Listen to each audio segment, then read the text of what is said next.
अस्सलाम वालेकुम नाजरीन, आप देख रहे हैं नया पाकिस्तान और मैं हूं शहजाद इकबाल।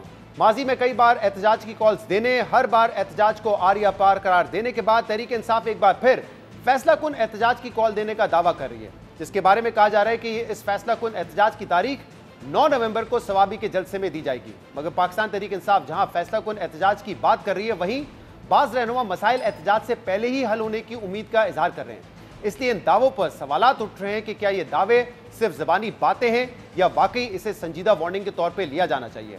जबकि पाकिस्तान तहरीक इंसाफ की जानिब से माजी में किए जाने वाले एहतजाज को लेकर पार्टी के अंदर से पार्टी क़यादत और बिलखुसूस अली अमीन गंडापुर पर तनकीद की जाती रही है। मगर कल पहली बार वजीर आला अली अमीन गंडापुर ने अपने ऊपर होने वाले एतराज़ात का तफसीली जवाब दिया और यह भी दावा किया कि इमरान खान ने एहतजाज और जलसों पर उन्हें शाबाशी दी है। इमरान खान का कहना है कि अब तक बहुत अच्छे एहतजाज हुए हैं। उन्होंने मुझे यही कहा कि बहुत ज़बरदस्त हुआ है, बड़ा अच्छा हुआ है। पार्टी में कोई आज कोई पहला प्रोटेस्ट या कोई पहला धरना या कोई पहला जलसा नहीं है, या पार्टी में पहली दफ़ा कोई सख्त वक्त नहीं है। इससे पहले भी आता रहा है और आप रिकॉर्ड चेक करें, उस पर इंशाल्लाह हमने हमेशा डिलीवर किया है। मैं डी चौक पे जब पहुंचा तो डी चौक पे उस वक्त ये जो लोग बैठे हुए हैं और तनकीद कर रहे हैं, इनमें से कितने लोग थे, अपनी वीडियो दिखा दें पहले। क्या वो मौजूद था उधर? अगर वो मौजूद था उसकी बात मैं सुनूंगा, उसकी बात को मैं वैल्यू भी करूंगा। जो मौजूद नहीं था, मैं ऐसे कमेंट करने वाले को आई गिव अ डैम। ये हमारी बहुत बड़ी सक्सेस थी।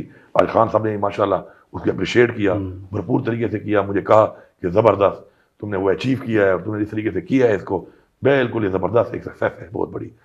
अली अमीन गंडापुर कह रहे थे कि इमरान खान जलसों और एहतजाज से मुतमईन है। अब अहम बात यह कि अली अमीन गंडापुर ने कल अपने इंटरव्यू में इमरान खान की रिहाई को एहतजाज का बुनियादी मकसद करार दिया है, जबकि अडियाला जेल के बाहर गुफ्तगू में उन्होंने सर पर कफन बांध कर निकलने की बात की थी। जबकि दूसरी तरफ हुकूमत 26वीं आईनी तरमीम की मंजूरी के बाद अदलिया से मुतल्लिक मजीद कानून साजी की तैयारियां कर रही है और कल कौमी असम्बली के इजलास में 3 अहम बिल्स की मंजूरी का इम्कान जाहिर किया जा रहा है, जिसमें सुप्रीम कोर्ट के जजेस की तादाद 17 से बढ़ाकर 25 करने, प्रैक्टिस एंड प्रोसीजर ऑर्डिनेंस और इंसादे दहशतगर्द तरमीमी बिल शामिल है। अहम बात यह कि सुप्रीम कोर्ट के जजेस की तादाद में इजाफे के कानून पर तो हुकूमत को अपोजिशन की तनकीद का सामना है, मगर इंसादे दहशतगर्दी के कानून पर पीपल्स पार्टी के रहनुमा रजा रब्बानी ने भी हुकूमत पर तनकीद की है, क्योंकि इस मुजवजा तरमीम की मंजूरी के बाद मुसल्लह अफवाज और कानून नाफिज करने वाले इदारों को मुल्की सलामती, दिफा और अमन आमा से मुतल्लिक जराइम में मुलविस किसी भी शख्स को 3 माह तक हिरासत में रखने का इख्तियार होगा, जिससे लेकर यह खदशा जाहिर किया जा रहा है कि यह कानून मुखालफिन के खिलाफ भी इस्तेमाल किया जा सकता है। जबकि सियासी मुखालफिन पहले ही इस हुकूमत पर इंसानी हकूक़ की खिलाफ वर्जियों के इल्ज़ाम लगा रहे हैं और इंतज़ार पंजोता की गुमशुदगी और बाजियाबी को भी इसी से जोड़ रहे हैं। 8 अक्टूबर को इस्लामाबाद से लापता होने वाले पाकिस्तान तहरीक इंसाफ के वकील इंतज़ार पंजोता को कल हसन अब्दाल से बाजियाब करवाने का दावा सामने आ रहा है, मगर जिस तरह अटक पुलिस ने नाके और इनकाउंटर के नतीजे में इंतज़ार पंजोता की बाजियाबी मुमकिन बनाई है, इस पर पाकिस्तान तहरीक इंसाफ की जानिब से सवालात खड़े किए जा रहे हैं। अहम बात यह है कि यह बाजियाबी अटॉर्नी जनरल के इस यकीन दहानी के 36 घंटे बाद सामने आई है, जिसमें उन्होंने इस्लामाबाद हाई कोर्ट को यह यकीन दिलाया था कि इंतज़ार पंजोता 24 घंटे में बाजियाब हो जाएंगे, जिसके बाद इंतज़ार पंजोता 24 घंटे में तो नहीं मगर 36 घंटे में ज़रूर बाजियाब हो गए। और इस पेशरफ पर जब हमने अटॉर्नी जनरल मंसूर अवान से रब्ता करके उनसे सवाल किया कि वजारत दिफा पहले ही इंतज़ार पंजोता की गुमशुदगी पर लालमी का इजहार कर रही थी, तो आपको कैसे एतमाद था कि जो शख्स 3 हफ्ते से गायब है, लापता है, वो 24 घंटे में बाजियाब हो जाएगा? जिस पर अटॉर्नी जनरल ने जवाब दिया कि वकील अदालत में वही बात करते हैं जो इनके क्लाइंट्स की जानिब से कहने को कहा जाता है। अटॉर्नी जनरल ने कहा कि मैंने 24 घंटे में बाजियाबी की बात की थी, मगर इंतज़ार पंजोता 36 घंटे में बाजियाब हुए हैं और मैंने 24 घंटे की यकीन दहानी भी कानून नाफिज करने वाले इदारों के इस मामले पर असेसमेंट के मुताबिक दी थी। बहरहाल इस हवाले से तर्जुमान अटक पुलिस ने दावा किया है कि इंतज़ार पंजोता को हसन अब्दाल में अगवाकारों से बाजियाब करवाया गया है। तर्जुमान के मुताबिक पुलिस ने मशकूक गाड़ी को रोका तो अगवाकारों ने पुलिस पर फायरिंग की और मगवी को छोड़कर फरार हो गए। इंतज़ार पंजोता के 3.5 हफ्ते बाद बाजियाबी पाकिस्तान तहरीक इंसाफ और उनके अहले खाना के लिए सुकून का बायस है, मगर उनकी बाजियाबी की जो वीडियो सामने आई है वो नहायत ही अफसोस के काबिल है। इंतज़ार पंजोता के हाथ पैर बंधे हुए थे, वो इंतहाई बुरी हालत में देखे जा सकते हैं। जबकि इंतज़ार पंजोता ने पुलिस एहलकारों के सवाल पर बताया कि उन्हें 2 करोड़ रुपए ताउन के लिए अगवा किया गया था। ताहम पाकिस्तान तहरीक इंसाफ ने इस पूरी कहानी को तस्लीम करने से इनकार करते हुए इसे झूठी और मनगढ़ंत कहानी करार दिया है। जिस हालत में और जिस ड्रामे के जरिए उनको बाजियाफ्त किया गया, ये शर्मनाक है और हम सबको ये बताता है कि हम इस मुल्क में गुलाम हैं। हमारी जिंदगियों के साथ कुछ भी किया जा सकता है, कुछ भी खिलवाड़ हो सकता है। उसके साथ जो कुछ हुआ जो जख्म उसको पहुंचाए गए, ये सब जख्म हमारी शराफत पे लगाए गए हैं, ये जख्म हमारे कानून के तसव्वुर पे लगाए गए हैं, इंसानियत के तसव्वुर पर लगाए गए हैं। एक झूठे एनकाउंटर के जरिए कहा गया कि हमने उनको बाजियाब किया है, मगवी जो था उससे तावान मांगा गया। यहाँ ये हकीकत है कि खानदान से किसी ने कभी 1 रुपया भी इन 4 हफ्तों के दरमियान नहीं मांगा। ये सब झूठ पर मबनी एक कहानी है। असल अगवाकार कौन है, आप और मैं जानते हैं। सलमान अकबर मिर्जा कह रहे थे कि ये पूरी कहानी झूठी है। इस पर हम मजीद बात करेंगे और दीगर मामलों पर भी बात करेंगे, जिसके लिए हमें ज्वाइन किया है वज़ीर आज़म के मुशीर बैरिस्टर अकील मलिक ने। अकील मलिक साहब, बहुत बहुत शुक्रिया ज्वाइन करने के लिए। सबसे पहले तो बिल्स के हवाले से बताइएगा कि क्या इंसदाद दहशतगर्दी तरमीमी बिल और जजेस की तादाद बढ़ाने का जो बिल है, कल वो मंजूर हो जाएगा कौमी असम्बली से? बिस्मिल्लाहिर्रहमानिर्रहीम। बहुत बहुत शुक्रिया शहजाद साहब। बिल्कुल 3 इम्पॉर्टेंट बिल्स हैं जो कि कल नेशनल असम्बली में पेश होने हैं। ऑलरेडी एक तो जजेस की तादाद के हवाले से जो था बिल, वो कमेटी को रेफर हुआ, कमेटी ने 4-2 के ज़रिए जो है उसको मंजूर भी किया है। यहाँ पे supreme court practice and procedure act और फिर उसके साथ ऑर्डिनेंस जो 2024 का था, वहाँ पे वो पेश हो चुका है और रेलिवेंट कमेटी के पास भी हो गया। कल हमारे पास ले होना है क्योंकि आर्टिकल 89 की रिक्वायरमेंट है। वो जब ऑर्डिनेंस होता है तो उसको ले करना ज़रूरी होता है अगर आप उसमें फर्दर कोई चेंजेस वगैरह लेके आना चाहें तो। ऑब्वियसली क्योंकि अब आइन के आर्टिकल 191A जो इंसर्ट हुआ है 26वीं आइनी तरमीम के तहत, तो उसके बाद कॉन्स्टिट्यूशनल बेंचेस की फॉर्मेशन है और इसी हवाले से ही ये तमाम तर चीज़ें हैं, जिसमें 184(3) का जो इख्तियार है वो उस हवाले से भी देखना है कि supreme court practice and procedure act and then ordinance of course उसको रेगुलेट करता है, उस कमेटी की वर्किंग 184(3) के हवाले से। लेकिन क्योंकि 5 तारीख को अब जेसीपी की मीटिंग भी बुला ली गई है और उसमें यही एजेंडा सामने आया था कि जो नया कानून है उसको कैसे उस पर अमल दरामद करना है, तो उससे पहले जजेस की तादाद बढ़ जाएगी। देखिए, बिल्कुल सेनेट की कमेटी से तो वो हो चुका और सेनेट से भी पास हो चुका और ये गवर्नमेंट बैक्ड बिल नहीं है, ये मैं आपको क्लैरिफाई कर दूं। ये प्राइवेट मेंबर हैं जो सेनेटर साहब हैं अब्दुल कादिर साहब, उनका बिल था और कमेटी में सैर हासिल गुफ्तगू हुई, 23 पे भी हुई, 21 पे भी हुई, फिर कमेटी के मेंबरान ने प्रपोज किया कि 25 कर दी जाए। तो कल जब हमारे पास पेश होगा हम उसको ऑब्वियसली देखेंगे, एनालाइज करेंगे और अगर कमेटी की प्रोसीडिंग्स को डू अवे करना हुआ या सस्पेंड करना हुआ तो हम फिर उसी टाइम ही उसको पास कर देंगे। 26वीं आईनी तरमीम पर आपका साथ देने वाले JUIF उनके जो सेनेटर हैं कामरान मुर्तज़ा साहब, उन्होंने ये कहा है, उन्होंने मुखालफत की है और उस दिन सेनेट में भी मुखालफत की, PTI ने तो की, उन्होंने भी मुखालफत की। उन्होंने कहा कि हुकूमत जो है ना वो अपने जजेस इंडक्ट करना चाहती है, लिहाजा वो मुखालफत करते हैं कि तादाद नहीं बढ़नी चाहिए। और साथ में उन्होंने ये भी कहा है एक शाहजेब खानजादा के शो पर ही कि हुकूमत भी मुतमईन नहीं है 26वीं तरमीम से। नहीं, अल्हम्दुलिल्लाह हम मुतमिन हैं और कामरान मुर्तज़ा साहब देखिए हमारे भाई हैं, वकील हैं, उन्होंने तो उस टाइम भी मुखालफत की काफ़ी चीज़ों की। अब बिल आखिर क्या हुआ, बिल आखिर JUI ने वोट किया, ऑफ कोर्स उन्होंने खुद भी वोट किया सेनेट में, तो कतई ऐसी बात नहीं है। मैं ये आपको ज़रूर कह सकता हूँ कि इसके लिए 2/3 अक्सरियत की ज़रूरत नहीं है, ये सिंपल मेजॉरिटी के साथ होना है और अगर नहीं भी होंगे वो साथ, देन दैट्स फाइन। उनके इल्ज़ाम पे क्या कहेंगे कि हुकूमत अपने जजेस लाना चाहती है? नहीं, हम बिल्कुल देखें ये एक बड़ा गलत तासुर दिया जा रहा है कि हुकूमत शायद अपने हैंड पिक जजेस लेके आ रही है, ये वो लगा देगी। जहाँ 5 जजेस की JCP की फॉर्मेशन और JCP की अपनी कॉम्पोजिशन को अगर आप देखें तो 5 जज साहिबान बैठे हैं। अब उन 5 जज साहिबान की जो 5 वोटें हैं उसको किस तरह हम जो है वो काउंटर कर सकते हैं। हुकूमत की तो 3 से 4 वोटें हैं टोटल, एक सेनेटर की है, एक MNA की है, एक लॉ मिनिस्टर की है, एक नेशनल असेंबली की है, एक सेनेट की है, एक स्पीकर ने नॉमिनेट किया है, अटॉर्नी जनरल हैं, लॉ मिनिस्टर हैं और पाकिस्तान बार काउंसिल के हैं, वो भी इस वक्त इस वक्त तो आपकी सपोर्ट में है ना। क्लियर कर देता हूँ मैं शहजाद साहब, क्लियर कर देता हूँ बसद एहतराम, ये आपकी इंसिनुएशन है ना, ये कहाँ से अखज़ कर लिया आपने कि पाकिस्तान बार काउंसिल का मेंबर हमें सपोर्ट करेगा या हमारे। मैं आपको उसका जवाब दे देता हूँ, हमारे शो पर वो हाजिर होते रहे 2 मरतबा 3 मरतबा, जब भी जजेस की अपॉइंटमेंट भी और उनका मौक़िफ़ हूबहू वही रहा है जो अटॉर्नी जनरल और लॉ मिनिस्टर कराए, जो पिछली अपॉइंटमेंट्स हुई है सुप्रीम कोर्ट में तमाम फैसलों में, चाहे वो एडहॉक जजेस ही क्यों ना हो। लेकिन इसका ये तो मतलब नहीं लिया जा सकता कि वो इस दफा भी वो सपोर्ट करेंगे। मतलब of course he is an independent vote himself और वो खुद एक इंडिपेंडेंट मेंबर हैं और इंडिपेंडेंट लॉयर हैं, तो ऑफ कोर्स। और इसी तरह जो माइनॉरिटीज में से जो स्पीकर नॉमिनेट कर रहे हैं खवातीन को, जिस खातून को किया है, वो किस तरह एस्यूम किया जा सकता है कि वो हमारी स्पीकर का ताल्लुक आपकी जमात से है?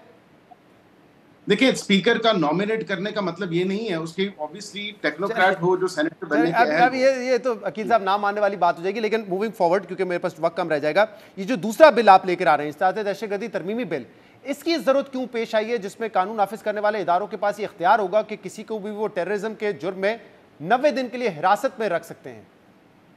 देखिए, जब से हुकूमत अमल में आई है और उससे पहले भी आप देखें तो दहशतगर्दी के तमाम तर जितने भी इवेंट्स हैं, दहशतगर्दी और टेररिस्ट रिलेटेड एक्टिविटीज़ में बहुत ज़्यादा जो है इंक्रीज हुआ है। अभी परसों की आप बात देख लें, मस्तूम का एक इंसिडेंट हुआ, बड़ा अनफॉर्चुनेट इंसिडेंट हुआ। जब 2014 में ये इंट्रोड्यूस करवाया गया था तो उस टाइम विद सनसेट क्लॉज था, ऑपरेशन ज़रबे अज़्ब और रद्दुल फसाद था, और इसी हवाले से ही हम इसको फॉर द टाइम बीइंग लेके आ रहे हैं ताकि प्रीएम्प्टिव मेजर्स लिए जाएं और प्रोटेक्टिव मेजर्स लिए जाएं, इसके हवाले से कि जहां इंटेलिजेंस बेस्ड हमें इंफॉर्मेशन मिलती है और लॉ इन्फोर्समेंट एजेंसीज के पास इंफॉर्मेशन आती है कि कहीं टेररिस्ट अटैक कैरी ऑन होने वाला है या एक नेशनल सिक्योरिटी के हवाले से कोई इशू है टेररिज्म रिलेटेड, ना कि किसी सियासी जमात का। ये भी आपको मैं क्लैरिफाई कर दूं क्योंकि इसमें भी बहुत ज़्यादा चैम गोइयाँ हो रही हैं कि शायद किसी सियासी जमात के लिए किया गया है। जब रद्दुल फसाद और ज़रबे अज़्ब के लिए उस वक्त किया गया था तो क्या टेररिज्म के केसेस खत्म नहीं हुए थे? इस नासूर से हमने उस टाइम जान नहीं छुड़ाई थी। ये इल्जाम लगने की एक वजह है बैरिस्टर अकील मलिक साहब। अभी आपने देखा ईमान मज़ारी साहबा और उनके जो हस्बैंड हैं उन्होंने एक बैरियर हटाया और उसके ऊपर उनके ऊपर कार्रवाई जो हुकूमत ने करना चाहिए ये उनके ऊपर इल्ज़ाम था, लेकिन जो पर्चा किया गया वो दहशतगर्दी का था और रिमांड भी उसी बुनियाद पर मांगने की कोशिश की गई जिसको अदालत ने मुसरत किया। अलीमा खान साहिबा उज़मा, उनकी इमरान खान के हमशीरा, दोनों सबकी वीडियो सबने देखी जब उनको अरेस्ट किया जा रहा था। उनके ऊपर भी दहशतगर्दी की एक्ट लगाई कि उनके पास बारूदी मवाद मिला था और उस बुनियाद पे जो है उनकी रिमांड एक दफ़ा भी ली गई, दूसरी दफ़ा मुस्तरद हो गई। तो ये इल्ज़ाम अगर लग रहा है आप पे कि इसको आप सियासी मुखालफत के लिए, विक्टिमाइजेशन के लिए इस्तेमाल करेंगे तो उसके पीछे रीज़न है ना फिर? देखिए, लेकिन ये उस हवाले से इस्तेमाल नहीं होगा। ऑब्वियसली वो इंसर्शन उसकी 780 लगना इस हवाले से नहीं है कि इस दिन सेक्शन को आप इन्वोक करके 11EE को इन्वोक करके आप उनकी कस्टडी जो है 30 दिन और फिर उसके 90 दिन और फिर उसके बाद 90 दिन और ले लें। ये कतई इस तरह नहीं है। उसमें स्पेसिफिकली लिखा है टेररिस्ट एक्टिविटीज़ और टेररिज्म रिलेटेड मैटर से के हवाले से है, क्योंकि आपने दहशतगर्दी के मुकदमे ही बनाए थे ना आपने, अलीमा खान हो या फिर ईमान मज़ारी, उनके ऊपर दहशतगर्दी के ही मुकदमे बनाए ना। आपको लग रहा है कि वो टेररिस्ट एक्टिविटीज़ में मुलविस थी? बैरियर हटाना गलत हो सकता है लेकिन टेररिस्ट एक्टिविटी में कैसे उसको आप डालेंगे? एहतजाज करना जहाँ पे 144 लगाओ वो गलत हो सकता है, लेकिन उनके ऊपर बारूदी मवाद का केस कैसे बन सकता है? देखिए, ऑब्वियसली प्रोसिक्यूशन देखेगी, लॉ इन्फोर्समेंट जो एजेंसीज है वो उसको प्रोसिक्यूट जो कर रही हैं, जो इन्वेस्टिगेट कर रही हैं, उसको देखेंगी। अगर वो बनता हुआ सेक्शन तो वो होगा। अब वो किस बेसिस पे लगाया है, क्यों लगाया है, उसकी माजी में जैसे नैब का जब कानून था उसमें भी 90 दिन की कस्टडी थी, आप ही की जमात मुखालफत करती थी, अदालतों ने भी कहा था कि ये ना करें और फिर बाद में उसको कम किया था। अब आप एंटी टेररिज्म एक्ट में जो है इसकी जो है कस्टडी की मुद्दत वो 90 दिन कर रहे हैं। इसके अलावा एक और मामला है बैरिस्टर अकील साहब जिसपे और आपने देखा, हमने अपने इंट्रोडक्शन में बताया कि पुलिस का ये दावा है कि उन्होंने कल एक इनकाउंटर में बाजियाब किया है पंजोता साहब को। सलमान अकरम आजाद साहब कह रहे हैं कि झूठी स्टोरी है, मन घड़त है और इसके पीछे हुकूमत है। वो कह रहे हैं कि हमें पता है कि किसने उनको उठाया था। देखिए, पीटीआई का वतीरा बन चुका है कि मुस्बत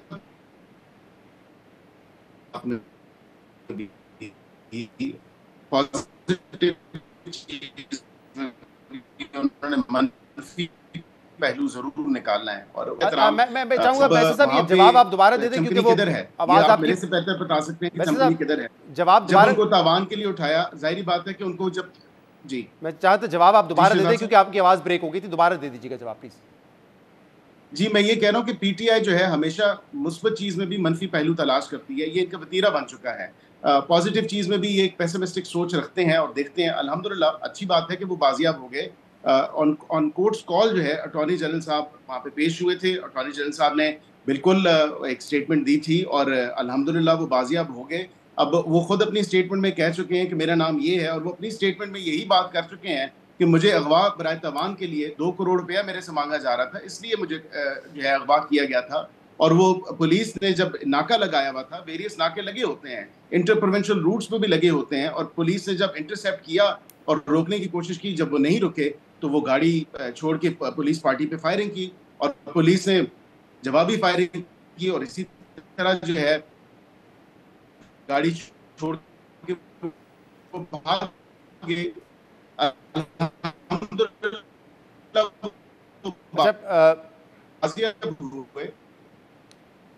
आप कन्विंस्ड हैं कि उनको अगवाकारों ने तावान के लिए अगवा किया हुआ था और कल उनको इनकाउंटर में बाजियाब करवा लिया गया? ये अपनी स्टेटमेंट है, उन्होंने कहा ऑन रिकॉर्ड है, वो अपना पूरा नाम भी उन्होंने बताया। उन्होंने कहा कि मुझे स्टेटमेंट पर आप कितना रिलाई करेंगे? वैसे मैं आपकी बात जानना चाह रहा हूं, आप बैरिस्टर भी हैं, लोग डरे भी होते हैं, खौफजदा भी होते हैं, बट यू सेइंग कि आप फेस वैल्यू पे आप लेंगे उनके स्टेटमेंट को? देखिए, उनकी अपनी स्टेटमेंट है, मैं तो उन्हीं की फेस वैल्यू पे लूंगा। I think we should not go beyond that, because obviously अल्हम्दुलिल्लाह लॉ एनफोर्समेंट एजेंसीज ने इंटरसेप्ट किया उनकी जो है गाड़ी, जब वो उनको बांध के लेके जा रहे थे। जी अकील मलिक साहब, हमने जो है इस पे अटॉर्नी जनरल साहब से राब्ता भी किया था, उनका जो जवाब था वो भी हमने चला दिया। उन्होंने कहा जो मेरा क्लाइंट कहता है मैं अदालत में वही बात जाके करता हूं, और ये बात भी उन्होंने की थी कि जो इदारों की असेसमेंट थी उसकी बुनियाद पर। जरा मैं समझना चाह रहा हूं कि इदारे, अगर कोई शख्स अगवा है तो ये कैसे असेस कर सकते हैं इदारे कि ये 24 घंटे में हम इसको ढूंढ लेंगे, क्योंकि वो तो 3 हफ्ते से लापता थे ना, तो कैसे ये असेस किया जा सकता है? देखिए, अटॉर्नी जनरल साहब ये स्टेटमेंट ना देते तो क्या देते, क्या कहते कि हमें नहीं पता या हम लोकेट नहीं करेंगे। ऑब्वियसली वो यही उन्होंने कहा कि हम ऑब्वियसली हम तमाम तर कोशिशें कर रहे हैं और तमाम तर कोशिशें हो रही हैं उनको लोकेट करने की, उनको बाजियाब कराने की और उनको जो है अदालत में पेश करने की। और 24 घंटे का टाइम यही मांगा, जब 24 घंटे क्या बल्कि 36 घंटे में, आपने अपने इंट्रो में खुद ही कहा 36 घंटे में वो मिले हैं। और 36 घंटे में भी खुदा ना खास्ता अल्लाह ना करे अगर वो ना मिलते तो फिर कोर्ट में जाके यही स्टेटमेंट अटॉर्नी जनरल देते कि लॉ एनफोर्समेंट एजेंसीज ने कोशिश की है उनको लोकेट करने की, लेकिन वो लोकेट नहीं हो सके। ये वैसे अकील साहब, आप भी यहाँ इस्लामाबाद में होते हैं, ये लॉ एंड ऑर्डर की सिचुएशन आपके लिए एक फिक्र की बात रही है? क्योंकि पिछले हफ्ते वाकया हुआ, 2 बैंक्स जो हैं उनको उनमें डकैती हुई, यहाँ पे एक सियासी शख्स, एक वकील 3 हफ्ते तक अगवा रहता है, लापता रहता है। इस पर तो फिर आपको जवाबदेही लेनी चाहिए आईजी से, वजारत दाखिला से, कि इस्लामाबाद जहाँ पे सेफ सिटी रोड शहर समझा जाता है, वहां पे F6 से दिन दिहाड़े उनको किडनैप कर लिया गया। ये कंसर्निंग नहीं है फिर एक आम शहरी के लिए भी? जी बिल्कुल, कुछ वाकयात हुए हैं, आइसोलेटेड इंसिडेंट्स हैं। ओवरऑल अगर लॉ एंड ऑर्डर की सिचुएशन विद इन इस्लामाबाद अगर आप देखें तो वो अल्हम्दुलिल्लाह बेहतर है। और जब टीटीपी के लोगों को जेल का दरवाज़ा खोल के आपने दोबारा री इंटीग्रेशन के नाम पे जो है उनको मुल्क में बसाने की कोशिश की और वहाँ से आपने तमाम तरह इन लोगों को खुली छूट दी, तो अब दहशतगर्दी को तो सामना इसी वजह से है। दहशतगर्दी का तो रीजन है टीटीपी, लेकिन आप कह रहे हैं बैंक डकैतियों के पीछे और पंजोता साहब के पीछे भी टीटीपी का जो इंटीग्रेशन पॉलिसी थी वो उसके वजह से हो रहा है? देखिए, कुछ है वो इलीगल इमिग्रेंट्स भी हैं, वहाँ पे भी देखा जा रहा है कि जो बॉर्डर के दूसरी तरफ से कुछ इलीगल इमिग्रेंट्स आए हुए हैं। ऑब्वियसली वही हॉस्पिटल नेशन और हमने तो होस्ट किया हुआ है, लेकिन कुछ ऐसे भी शवायद मिल रहे हैं कि यहाँ पे जो इलीगल इमिग्रेंट्स जो वीजे के बगैर हैं या जो ओवरस्टेज हैं।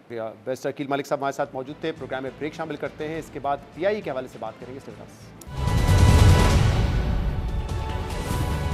Welcome back. पीआईए की प्राइवेटाइजेशन में नाकामी पर अब तक तो हुकूमत खामोश थी, लेकिन आज प्राइवेटाइजेशन के वजीर अलीम खान ने इस पर प्रेस कॉन्फ्रेंस की और जिम्मेदारी लेने से इनकार करते हुए ये कहा कि इस प्राइवेटाइजेशन का जो फ्रेमवर्क है वो केयर टेकर सेटअप में तैयार हो चुका था, लिहाजा इसकी जिम्मेदारी उन पर नहीं आती है और पीआईए के जो नुकसानात है उसकी जिम्मेदारी भी उन सब वजीरों पर आती है जो माजी में हुकूमतों का हिस्सा रहे। पीआईए के बारे में एक फ्रेमवर्क बनाया गया था जो कि निगरान सेटअप में बना था। सो मेरे हलफ उठाने से पहले बतौर वज़ीर ये 6 महीने पहले से शुरू हो चुका है और इस प्रोसेस के अंदर मैं कोई आके उस चीज़ में तब्दीली नहीं कर सकता था। हमें केपी हुकूमत से कहा गया कि जनाब हम ख़रीदना चाहते हैं, हमें पंजाब हुकूमत की तरफ से कहा नहीं गया, पर कल मैंने मियाँ साहब की वो सुनी जो थी है, तो ये बहुत अच्छी बात है। अगर केपी हुकूमत, पंजाब हुकूमत, सिंध हुकूमत, बलूचिस्तान हुकूमत मिल के लेना चाहती है तो हमें क्या एतराज़ है? तो पंजाब हुकूमत इसको अपने ओन पे रन कर सकती है या केपी हुकूमत रन कर सकती है, तो बिस्मिल्लाह, हमने तो एक मिनिमम प्राइस दे दी है। अगर वो उस प्राइस के ऊपर आते हैं तो हमें कल प्रपोजल भेज दें, हम काबीना में ले जाते हैं। अगर पीआईए को गवर्नमेंट टू गवर्नमेंट प्राइवेटाइज करना पड़ा हम वो भी देखेंगे, और अगर हमें दोबारा इसके लिए करना पड़ा तो हम दोबारा से फ्रेमवर्क बनाएंगे। अलीम खान इसकी जिम्मेदारी लेने से इनकार कर रहे हैं और दिलचस्प बात यह है कि पीआईए की जो प्राइवेटाइजेशन की नाकामी के बाद पहले खैबर पख्तूनख्वा ने दिलचस्पी जाहिर की कि हम पीआईए को लेने के लिए तैयार हैं, और अब पंजाब हुकूमत ने भी कर दिया है।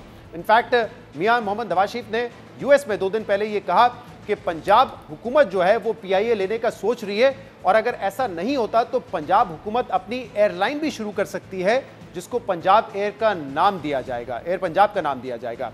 अब यहाँ पे अहम बात यह है कि प्राइवेटाइजेशन का जो अमल है वो नून लीग की हुकूमत में है। नून लीग कहती है कि हुकूमत का काम नहीं है कारोबार करना और हमें पीआईए नहीं बाकी इदारों को भी प्राइवेटाइज करना है, लेकिन दूसरी तरफ फिर ये बात की जा रही है कि पंजाब हुकूमत एक एयरलाइन शुरू कर सकती है या पीआईए को टेक ओवर कर सकती है। नवाज शरीफ ने क्या कहा था, सुनिए। मुझे मरियम ने कहा था जी कि आप मुश्किल सलाह कर रही थे मेरे साथ कि हम अपना पीआईए को एक्वायर ना करें पंजाब और एक ब्रांड न्यू एयरलाइन हम एस्टेब्लिश करें और ब्रांड न्यू जहाज़ लेके आएँ और ब्रांड न्यू अपना एयरलाइन पाकिस्तान को हम देते हैं। उसको मुझे कहते कि उसको एयर पंजाब का नाम दे दें आप। तो मैंने कहा आप मशवरा करें, आप पीआईए भी खरीद सकती हैं या आप नई एयरलाइन आप अपना एस्टैब्लिश कर लें। नवाज शरीफ कह रहे हैं कि पंजाब हुकूमत या तो नई एयरलाइन शुरू करेगी या पीआईए को टेक ओवर भी कर सकती है और जल्द खुशखबरी मिलेगी। इस पर हम मजीद बात करेंगे और इसके लिए हमें ज्वाइन किया है अवाम पाकिस्तान पार्टी के सेक्रेटरी जनरल और पाकिस्तान के साबिक वजीर खजाना डॉक्टर मिफ्ताह इस्माइल। मिफ्ताह इस्माइल साहब, बहुत बहुत शुक्रिया वक्त देने के लिए। आपने देखा प्राइवेटाइजेशन पीआईए की मुमकिन हो नहीं सकी, नाकाम हो गई। इस पर आपने भी लिखा है कि इसका विजिबल और इनविजिबल नुकसान कितना होगा, लेकिन जरा इस पर बात कीजिएगा, क्या ये वायबल है, फीजिबल है कि सूबे या तो पीआईए खरीद लें या अपनी एक नई एयरलाइन शुरू करें? शहजाद भाई, दुनिया में किसी सूबे का मैं नहीं जानता हूं कि किसी सूबे की अपनी एयरलाइन हो। सूबे के 4 काम होते हैं दुनिया भर में, खासतौर पर पाकिस्तान में: तालीम, सेहत, लॉ एंड ऑर्डर यानी कि पुलिस, और किसी को मतलब साफ पानी पहुंचाना, निकासी कराना, रोड बनाना, रास्ते बनाना, कचरा उठाना। क्या पाकिस्तान के चारों सूबे ये काम सही कर रहे हैं? क्या आज पाकिस्तान के बच्चों को वो तालीम दे रहे हैं? क्या पाकिस्तान के लोगों को वो सेहत दे रहे हैं? क्या पीने का पानी, साफ पानी दे सकते हैं? क्या यहाँ पे हैजा नहीं फैल रहा होता हर वक्त? क्या लॉ एंड ऑर्डर अच्छा कर सकते हैं? जब ये अपना काम नहीं कर सकते, एक पैसे का टैक्स नहीं जमा करते, सारे पैसे वफाक से लेते हैं, तो ये एयरलाइनें बनाने की क्या बात कर रहे हैं? और गंडापुर साहब के लीडर इमरान खान साहब के पास तो 4 साल पीआईए थी। मियां नवाज शरीफ साहब भी पीआईए रख सके, इनके छोटे भाई आज भी पीआईए के इसेंशियली चला रहे हैं। तो अगर ठीक ही करनी है तो खुद ठीक कर लेते हैं यहाँ पे। मतलब सीरियसली पाकिस्तान के अंदर आप निचकारी इसलिए कर रहे हैं कि हुकूमत को शॉर्ट करें और लोगों को सहूलतें पहुँचें। आप अपना काम पे कंसंट्रेट करें, और अगर वफाक से सूबा खरीद ले तो क्या फ़ायदा होगा? मेरी समझ से बाहर है ये लॉजिक, वहाँ से वाह इसके कि ये सियासी बातें हैं। आपने काफ़ी मसाइल गिनाए। इस वक्त पंजाब में स्मॉग भी एक बहुत बड़ा चैलेंज है जिस पर हुकूमत इस वक्त काबू पाने में कामयाब नहीं हो रही है। लेकिन मुझे एक बात बताइएगा, मैं ज़रा माइंडसेट समझना चाह रहा हूँ, क्योंकि नून लीग की हुकूमत वफाक में भी है और पंजाब में भी है। अब नवाज शरीफ साहब की तो 90 की दहाई से पॉलिसी है कि हमने पीआईए और दीगर इदारों को प्राइवेटाइज करना है, किया भी। फिर पीआईए की प्राइवेटाइजेशन का 2015 में एक करने की कोशिश की, अब भी उनकी हुकूमत कर रही है। तो एक तरफ नवाज शरीफ साहब कह रहे हैं कि हमें पीआईए को प्राइवेटाइज करना है, यानी उनकी पार्टी कह रही है प्राइवेटाइज कर रहे हैं, और दूसरा फिर कह रहे हैं कि सूबा अपनी एयरलाइन स्टार्ट करे। ये तो कॉन्ट्रडिक्टरी बिल्कुल अप्रोच नहीं है? बज़ाहिर तो यही है, लेकिन अब ये तो खैर नून के कोई रहनुमा इसके जवाब दे सकते हैं, मैं तो अब इस जवाब देने के लायक नहीं रहा। लेकिन गुजारिश ये है कि देखें, मियां नवाज शरीफ साहब जेन्युइनली प्राइवेटाइजेशन में बिलीव करते हैं और उन्होंने कोशिश भी की थी 2015 में भी कि प्राइवेटाइज हो। उस वक्त पीपल्स पार्टी और पीटीआई ने एक मतलब शोर मचाया हुआ था, लेबर यूनियंस भी आगे बढ़ी हुई थी। उस वक्त डार साहब ने एक माहिदा किया पीटीआई से कि हम पीआईए के माइनॉरिटी स्टेक किसी को बेच देंगे लेकिन मेजॉरिटी स्टेक नहीं बेचेंगे। अब पाक दुनिया भर में कोई ऐसा आदमी नहीं है कि जो पीआईए के अंदर पैसे भी डाले और मेजॉरिटी स्टेक भी ना ले। तो जाहिर है कि 5 साल ये जो है 9 साल और नुकसान करते रहे और 500 अरब रुपए आपने और कौम का डुबा दिया। आज आपने फिर ये प्राइवेटाइजेशन ना करी, अपनी 1.5 होशियारी के अंदर अपने, या तो इनका इरादा नहीं था बेचने का, या ऐसी ऐसी कंडीशन रखनी कि जितने भी क्रेडिबल बायर्स थे वो सब चले गए, और अगर फिर 200 अरब रुपए का 250 अरब रुपए का अगले 2-3 साल में नुकसान हो जाएगा अगर आपने पीआईए को अपने पास रखा रहा। अच्छा, आप कह रहे हैं कि जो एग्रीमेंट था या ये जो पूरा फ्रेमवर्क तैयार हुआ जिस पर आज प्राइवेटाइजेशन वजीर अलीम खान साहब ने बात भी की है कि ये फ्रेमवर्क उनके आने से पहले तैयार हो चुका था, उसमें ही नुक्स थे जिसकी वजह से बिडर्स जो है वो सामने नहीं आए। क्या ऐसे पॉइंट्स थे जिसकी वजह से आपके ख्याल में जो पोटेंशियल बायर्स है पीछे हट गए? देखिए, फ्रेमवर्क के बाद तो बायर्स आ गए थे ना, जब आप अर्नेस्ट एंड यंग को लेकर आए थे, चीज़ें हुई थी, तो 5-6 बायर्स थे आपके पास। 4 बड़े सीरियस क्रेडिबल बायर्स थे। आरिफ हबीब साहब का कंसोर्शियम था, जिसके अंदर मियाँ साहब के एक पुराने जो एविएशन वजीर थे शुजात अजीम भी साथ होंगे, दीगर लोग भी साथ थे। उसके बाद यूनुस ब्रदर्स वालों का कंस्ट्रक्शन था, one of the richest people in Pakistan, और इनके साथ पिगासस एयरलाइंस थी जो टर्की एयरलाइन है, 110 जहाज हैं उनके पास, वो ऑपरेटर थी इनके साथ। उसके बाद आपके पास लेक्सन वालों का एक कंसोर्शियम था जिसके साथ एयर अरेबिया साथ थी, जिसके खुद अपने 78 जहाज हैं। ये छोटे कंपनियां नहीं थी, लेक्सन एंड अपने टब्बा ग्रुप जिनके साथ, और ये पिगासस और एयर अरेबिया के साथ आ रहे थे। और चौथा आपका पाक एथनॉल थे, ओमनी ग्रुप वाले, और इनके साथ भी एक स्विस एविएशन की एक्सपर्ट कंपनी थी। ये 4 सीरियस ग्रुप थे, इनके पास पैसे भी हैं। आपका रूल ये है कि कंडीशन क्या थी आपके ख्याल में जो आप कह रहे हैं कि बड़ी नेगेटिव थी जिसकी वजह से पीछे हट गए? एक कंडीशन ही देखिए, पहले तो आपने कहा चलो एम्प्लॉइज रखो, वो चलो बात समझ में आती है, उन्होंने कहा। उसके बाद इन्होंने कंपनीज ने कहा कि 45 अरब रुपए का बैलेंस शीट में होल है, क्योंकि ये 45 अरब रुपए देने हैं उनको सिविल एविएशन को। आपसे नहीं मांगती सिविल एविएशन क्योंकि आप हुकूमत हैं, जिस दिन हमको देंगे आप उस दिन वो मांगेगा। पुराने कुछ टैक्सेस थे, आपका एसेट्स अभी भी कम है। उसके बाद कंपनियों ने ये बताया इनको कि देखो $150 मिलियन कम से कम खर्च होंगे, ये जो ग्राउंडेड तुम्हारे जहाज खड़े हुए हैं, जो पीआईए के अपने जहाज हैं, ओन जहाज, लीज जहाजों की बात नहीं कर रहा, ओन जहाज जो पीआईए के, उनको एयरवर्दी करने के लिए $150 मिलियन लगेंगे, वो भी 45 अरब रुपए होते हैं। आपने वो भी प्रोविजन नहीं करा हुआ, लेकिन चलो वो हम बिडिंग में एडजस्ट कर लेंगे। कंपनियों ने आपको ये भी बताया कि देखो ये जो जितने भी लीज जहाज हैं, पीआईए आज तक लीज जहाज वापस नहीं कर पाई है।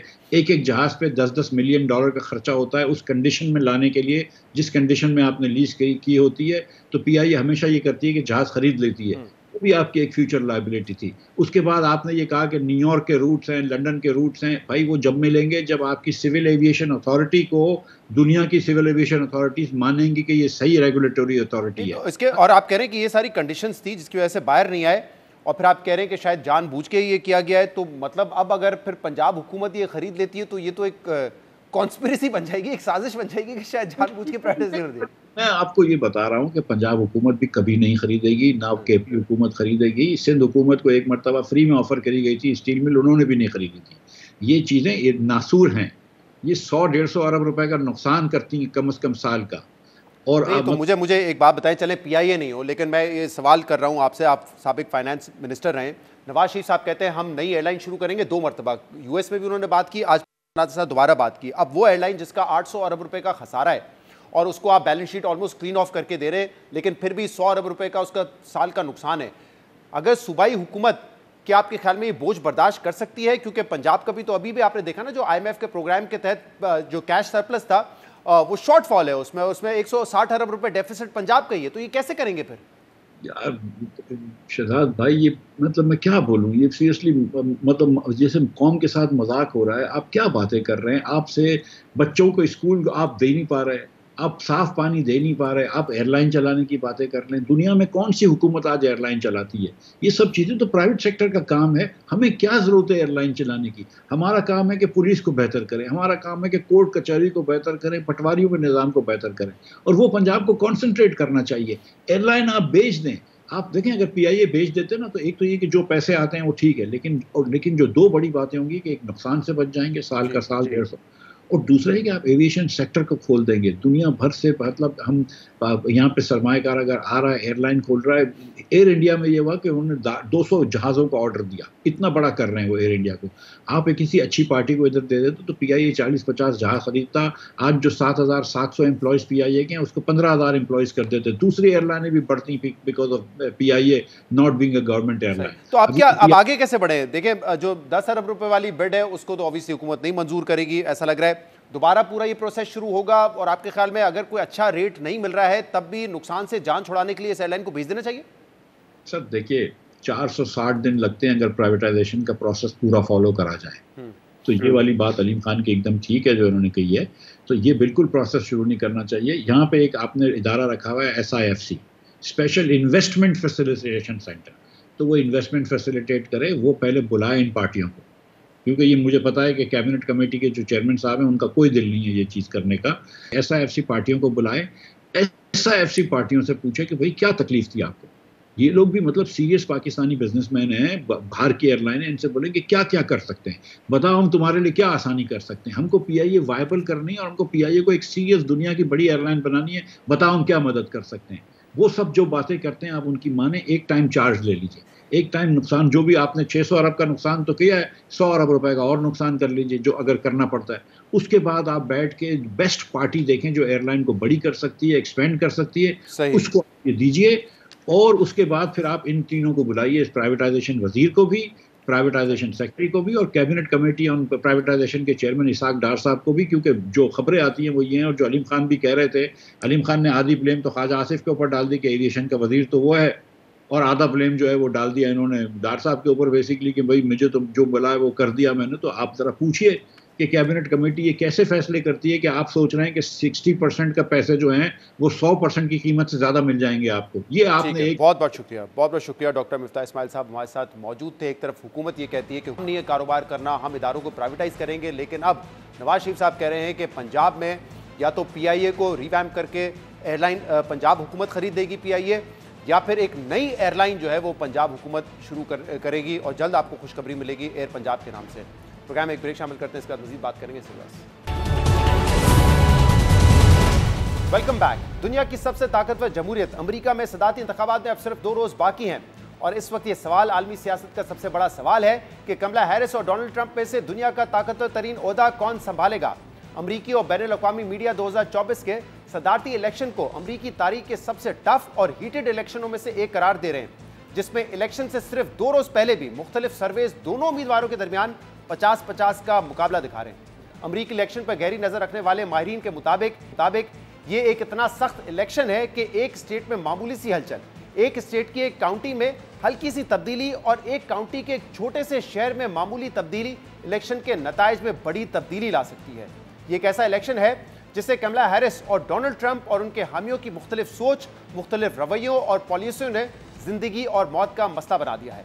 डोनाल्ड ट्रंप का दावा है कि वो ये इलेक्शन भारी अक्सरियत और बड़े मार्जिन से जीत रहे हैं और साथ ही डोनाल्ड ट्रंप इलेक्शन में धांधली के संगीन इल्जामात लगाकर ये कह रहे हैं कि अगर उनके वोट ना चुराए गए तो उन्हें दोबारा सदर बनने से कोई नहीं रोक सकता। जबकि दूसरी तरफ कमला हैरिस डेमोक्रेट्स और उनके हामी ट्रंप की जीत को अमरीकी जमहूरियत की मौत करार दे रहे हैं, जिन्हें खदशा है कि अगर डोनाल्ड ट्रंप दोबारा सदर बने तो वो अपने सियासी हरीफों को इंतकाम का निशाना बनाएंगे, पनाह गुज़ीरों को अमेरिका से बाहर धकेलने की जालमाना पॉलिसी अपनाएंगे और दुनिया भर में आमरों के हाथ मजबूत करेंगे। अब इस पूरी सूरत में अहम बात यह कि सदाती इलेक्शन में अमेरिका के 50 रियासतों और वाशिंगटन DC की 538 सीटों पर मंगल को इलेक्शन होने हैं, जिसमें से सदर बनने के लिए 270 इलेक्टोरल वोट्स हासिल करना जरूरी है। मगर 50 में से सिर्फ 7 स्विंग स्टेट्स के 93 इलेक्टोरल वोट्स किसी भी उम्मीदवार के लिए गेम चेंजर साबित हो सकते हैं। और अहम बात यह कि पोल्स पर नजर रखने वाली वेबसाइट 538 के मुताबिक पूरे मुल्क के मजमूई पोल्स में तो इस वक्त डेमोक्रेट उम्मीदवार कमला हैरिस को 48% के साथ ट्रंप पर 1% की मामूली बढ़तरी हासिल है।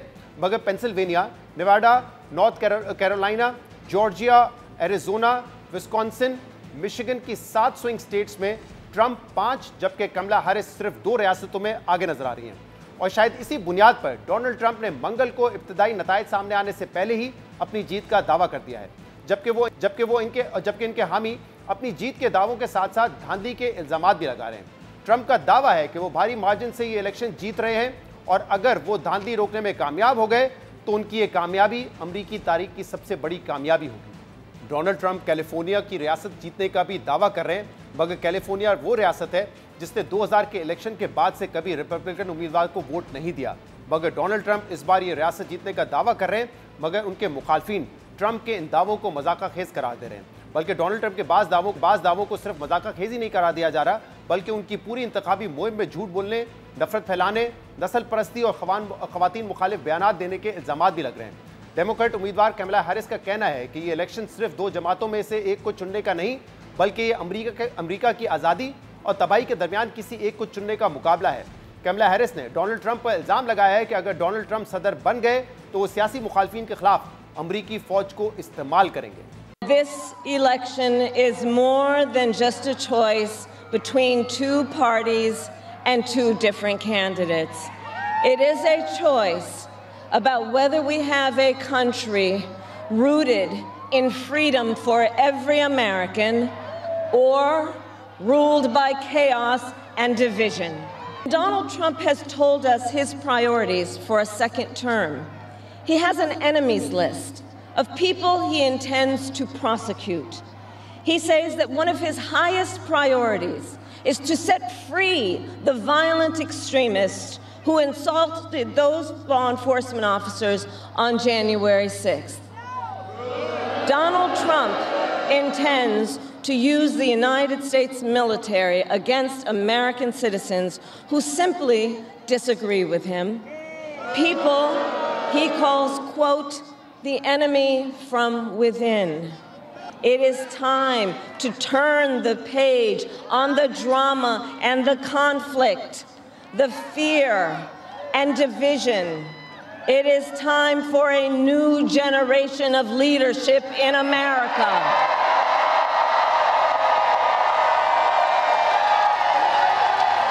And I am ready to offer that leadership as the next President of the United States of America.